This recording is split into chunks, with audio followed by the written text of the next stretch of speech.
आदाब, मैं हूं इरफान शेख और आप देख रहे हैं कोई सताए हमें बताए। किसी भी शख्स की दो ही ख्वाहिश होती है कि दुनिया में कामयाबी मिल जाए और मरने के बाद माफ़ी भी मिल जाए। इन्हीं दो खंभों के बीच इंसान की ज़िंदगी पेंडुलम की तरह डोलती रहती है। कभी कामयाबी का जुनून सर पर सवार रहता है, कभी गुनाह हो जाने का खौफ सताता रहता है। लेकिन इसी डोलती ज़िंदगी में कुछ लोग दो वक्त की रोटी के इंतज़ाम में ऐसे उलझे रहते हैं कि उन्हें ना तो कामयाब ज़िंदगी जीने की तमन्ना होती है, ना गुनाह हो जाने का डर। उनकी तो एक ही तमन्ना, एक ही आरजू और एक ही ख्वाहिश होती है कि ज़िंदगी की गाड़ी चलती रहे, जैसे तैसे चलती रहे। उन्हें खौफ भी सताता रहता है कि कहीं बच्चों की ज़रूरतों को हम पूरा ना कर पाएं तो क्या होगा। खुदा की बनाई हुए इतनी बड़ी दुनिया में न जाने कितने मसले होंगे, न जाने कितने दुख होंगे, न जाने कितने रंज होंगे, न जाने कितनी दुश्वारियां और परेशानियां होंगी। इन तमाम मुश्किलों में ये मुश्किल कम तो नहीं कि मजदूर मजदूरी करे और उसको उसकी मेहनत के मुताबिक मेहनताना ना मिले। इस दुख की दवा कौन करे भला? मजदूरों की कौन सुनता है? मुलाजिमों के जख्मों का मरहम कौन बनता है? उनकी दुखियारी आवाज़ों पर कान कौन धरता है?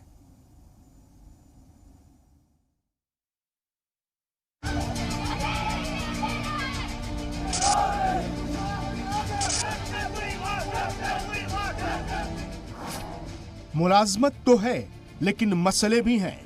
प्रोटेस्ट करते करते 3 साल उन्होंने निकाला, 3 हमारा नहीं किया। बरसों से कर रहे आरजी नौकरी। हम अब अपनी जान दे देंगे, हम इसी तरह हर रोज सड़क पे आएंगे। एक दो नहीं, लाखों जिंदगी का सवाल।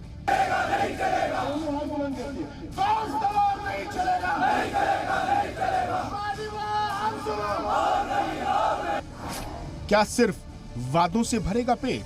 क्या करेंगे? कहाँ जाएंगे? कहाँ जाएंगे? आप बोलो, कहाँ जाएंगे? क्या करेंगे हम? महंगाई के इस दौर में कैसे कटेगी जिंदगी? हेल्पर को 3 लाख रुपए मिलने चाहिए और बाज़ाब्ता हर महीना उनको पेंशन होना चाहिए। कौन सुलझाएगा इनके मुद्दों की उलझी गुत्थी?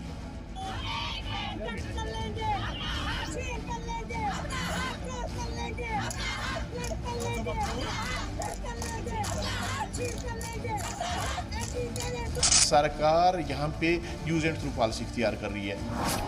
क्यों लागू नहीं हो रहा मिनिमम वेजेस एक्ट?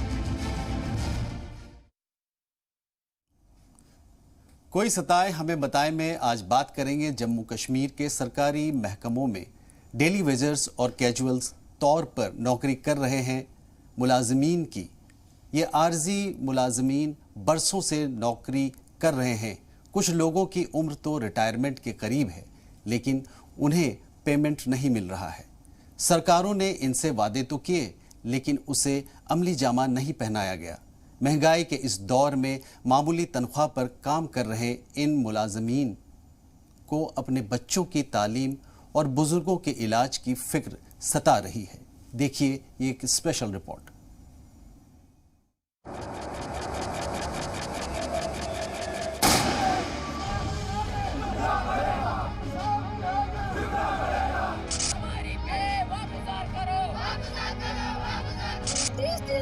जो लड़की इसमें काम कर रही थी उसको निकाल दिया, जिसका गुजारा इन पैसों पे होता था।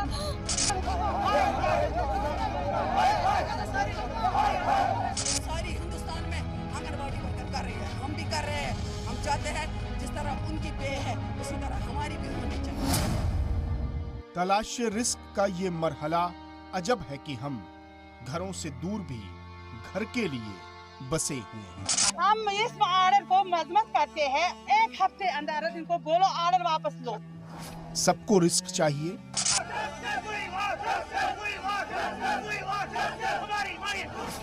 सबको रोजी चाहिए, तलाशशुदा है, बच्चे वाले हैं, क्या करेंगे? मजबूर है हम रोड पे आने के लिए। सबको रोजगार चाहिए। हम सब ने अक्सर देखा होगा पढ़े लिखे नौजवानों को नारा लगाते हुए कि रोटी चाहिए, रोजगार के मौके चाहिए, जिंदगी जीने का आसरा चाहिए। लेकिन न जाने कितने नौजवान नौकरी न मिलने से परेशान होकर अपनी डिग्रियां जला देते हैं। लेकिन आज हम जो खबर आपको दिखाने जा रहे हैं उसकी सूरत हाल और ज्यादा तशवीशनाक है। यहां नौकरी होते हुए लोग मुजाहरे करने पर मजबूर हैं। जी हां, जम्मू कश्मीर के आरजी मुलाजमीन मुस्तकिल होने की लड़ाई बरसों से लड़ रहे हैं, लेकिन मसला आज तक हल नहीं हो पाया है। और यह मसला एक दो लोगों का नहीं बल्कि रियासत जम्मू कश्मीर के लाखों लोगों का है। एक रिकॉर्ड के मुताबिक तकरीबन 1,02,000 मुलाजमीन आरजी तौर पर सरकारी नौकरी कर रहे हैं। इनमें डेली वेजर्स, नीड बेस और कैजुअल मुलाजमीन शामिल हैं। इन मुलाजमीन का मुतालबा है कि इन्हें परमानेंट किया जाए, सैलरी बढ़ाई जाए और पिछले कई महीनों से रुकी तनख्वाह वागुजार की जाए। मुलाजमत के दौरान मौत का शिकार हुए मुलाजमीन के लवाहिकीन को मुआवजा मिले। 61,000 से ज़ायद जो daily wagers, casual labours, need base workers, seasonal CP workers, SDF, जो मुख्तलिफ सीजनल लेबर्स जो मुख्तलिफ कैटेगरीज़ के तहत मुख्तलिफ डिपार्टमेंट्स में काम कर रहे हैं। सरकार ने इनके हवाले से रेगुलराइजेशन पॉलिसी फ्रेम करने का ऐलान किया, लेकिन सरकार यहाँ पे यूज़ एंड थ्रू पॉलिसी इख्तियार कर रही है, अपना काम ले रही है, डिपार्टमेंट्स का काम चला रही है। जो हमारे यहाँ पे मुलाजमिन डेली वेजर्स जो 225 रुपया पर डे लेते हैं, या कुछ ऐसे भी मुलाजमिन हैं जो 100 रुपया महाना लेते हैं और डिपार्टमेंट का काम कर रहे हैं। और उनके जो खुदा न खास्ता अल्लाह बचाए हर एक को जो डायलिसिस पेशेंट्स है, कैंसर पेशेंट्स है, आप खुद अंदाज़ा करें वो कैसे उनको इलाज करते होंगे, इलाज मुआवजा करते होंगे। जहाँ तक आर्जी मुलाजमीन का ताल्लुक है, बहुत सारे मुख्तलिफ महकमों में तकरीबन 61,000 आर्जी मुलाजमीन हैं, लेकिन हमारे फूड सप्लाईज डिपार्टमेंट में टोटल ये 9 है। और ऊपर से ये कि अभी उनकी जो सैलरी है पिछले 22 महीनों से बंद पड़ी है, तो इस हवाले से इनकी ज़िंदगी बड़ी मुश्किल से चल रही है, इनकी फैमिली मुश्किलात से दो चार है। तो हमारा यही सरकार से मुतालबा है कि ये जो 61,000 डेलीवेजर्स है मुख्तलिफ महकमों में, चाहे वो PHE में हो, इरिगेशन में हो, फूड सप्लाईज डिपार्टमेंट में हो या टूरिस्ट डिपार्टमेंट में, बहुत सारे महकमों में ये जो काम कर रहे हैं, सरकार को चाहिए कि अवलीन फुर्सत में इन सभी आर्जी मुलाजमीन को रेगुलराइज किया जाए। जब यहाँ चुनी हुई सरकारों का इख्तिदार था उस वक्त आर्जी मुलाजमीन की तादाद 61,000 के करीब थी। बाद में कुछ वजीरों और अराकीन असेंबली की जानिब से कुछ लोगों को आर्जी तौर पर नौकरी दी गई थी, जिनकी तादाद 40,000 के करीब थी। लेकिन असल में जिन आर्जी मुलाजमीन को सरकारी तनख्वाह मिल रही है उनकी तादाद 61,000 ही बताई जा रही है। इन मुलाजमीन को 6,000 के आसपास तनख्वाह मिलती है, जिससे इस दौर में घर चलाना बेहद मुश्किल है। उम्र भी बढ़ रही है इन मुलाजमीन की। कई मुलाजमीन की उम्र तो 50 से ज्यादा हो चुकी है और अब रिटायरमेंट के करीब है। हमें कह रहे हैं आंगनवाड़ी और वर्कर और हेल्पर को कि आपको रिटायर किया जाएगा। हम कहते हैं कि रिटायरमेंट किस चीज़ की, जब जिसके पास सर्विस बुक होता है वो रिटायर हो जाता है बाज़ाब्ता।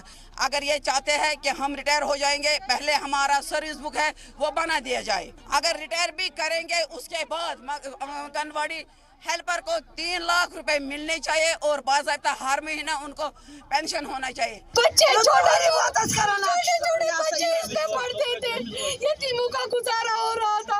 918 चूल्हे इन्होंने फूंक दिए, इनको क्या मिला ये करके? हम आप अपनी जान दे देंगे, हम इसी तरह हर रोज सड़क पे आएंगे।